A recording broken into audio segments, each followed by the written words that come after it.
This is looking good, but the text is definitely a bit intimidating right now. Breaking it up with some subheads or a pull quote is going to really help.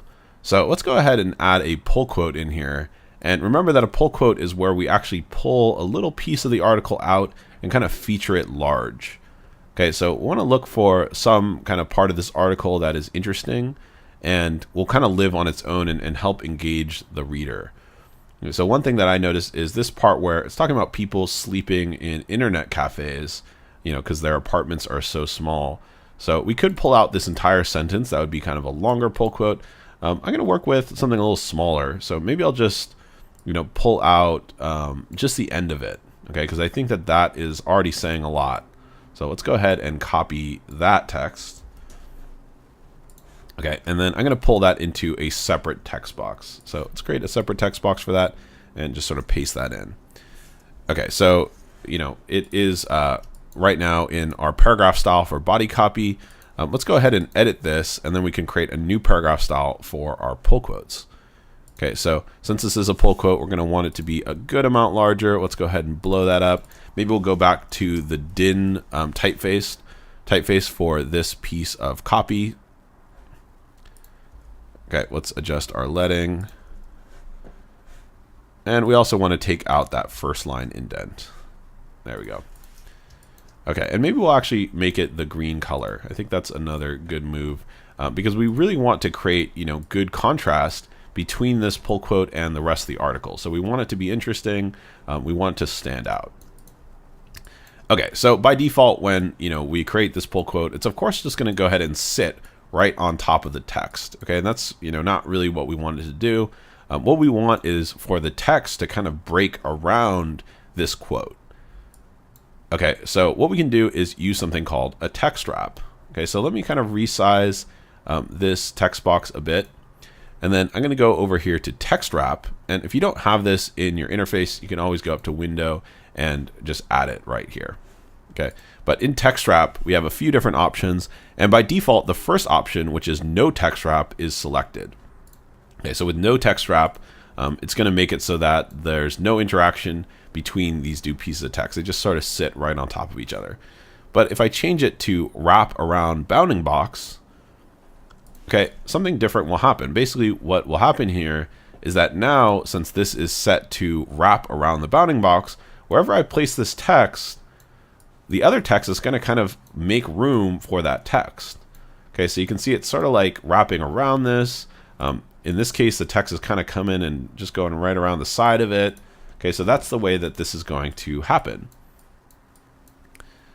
Okay, so this is kind of the behavior that we want. Let's go ahead and work on the styling of this because I'm not convinced that this is the right way to break this up. Maybe we actually want to kind of like make it tall and skinny. Okay, let's go ahead and turn our hyphenation off. Okay, maybe it's more like this. It's kind of almost like one word per line. We could go ahead and blow that up a bit as well. Okay, maybe we want like a little bit more leading on this. Up to you kind of how you want to style these. Some pull quotes are on the smaller side, some are really big. Totally up to you. Okay, so that looks good. The text is getting really close to this, so the trick we can use for that is if we go back to text wrap, okay, we can use these controls over here to create some margin around our text wrap. So if I go ahead and increase these, okay, and if I click this little button to link them all the same, it's going to create some margin around. Okay, so if I set this to 0.25 inches, it's going to put a 1/4 inch around that bounding box where the text is going to sort of avoid that area also. Okay, so now we have much more space for that pull quote. Okay, and now we can just sort of position it how we want. You can see right now there's kind of extra space on the bottom here, and the reason for that is because it's forcing it to break to a whole extra line. Okay, so in some cases you might need to kind of fudge this. Let's turn that off and reduce the space on the bottom just a bit so we can sort of position this so it's nice and even. Okay, so that looks pretty good. So that's a pretty typical pull quote. It's just creating a little bit of a system that's helping break up the text. And now we have this all set up. We can create a paragraph style for this. Okay, so we don't want this to be body copy. let's create a new paragraph style. And we won't base it on the body copy. Let's base it off of nothing. And we'll call this pull quote. Okay, so now if we want to create some secondary pull quote, like maybe we wanted to pull out, you know, this piece of text here. Okay, we can go ahead and, oops, I didn't want to put a W there. Okay, let's go ahead and copy that text in. And then if I assign pull quote to this, okay, it's going to be in that same style. And then if we go to text wrap and, you know, adjust these settings, okay, we can create another pull quote and have it be really consistent with the first one. Okay, so that's the basic idea there. Let's just stick with one pull quote in this case. I want to show you one other sort of option for how to create this, because, you know, pull quotes can come in a lot of different styles, and pull quotes are a great way to really express the style of your document. So don't feel like you have to do something ordinary. You could do things like add lines in here, or, you know, add other kind of stylistic features. You could even like change the size of all these words, like make some words really big and, you know, get really expressive with this typography. Let's go ahead and turn this text wrap off. I want to explore one other idea here. So maybe instead of having the text break around, we can just sort of combine the text together. Okay, so I'm actually going to hold down Command and Shift and resize this and make the text really big.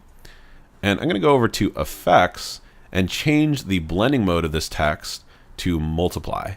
Okay, so that's going to make it so that it's sort of like coming behind the text, because it's kind of going right over the black text. Okay, so this could be kind of another approach, is maybe the pull quote gets so big that it kind of like works over the text.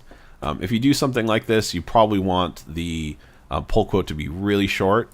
So maybe we even take out, you know, all the unnecessary words, so that we can really focus on those few words and blow it up. Because if the text is kind of small and it's going over the smaller text, it's going to make it hard to read.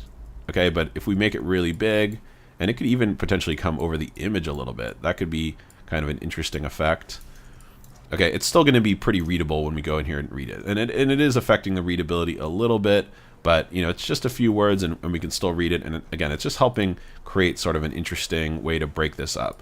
Maybe we even go larger and it kind of comes over, you know, the different text. Maybe it even cuts off the side. You get the idea. There's a lot of interesting things we can do with that pull quote to, you know, really get it to be a dramatic piece that's going to help engage us.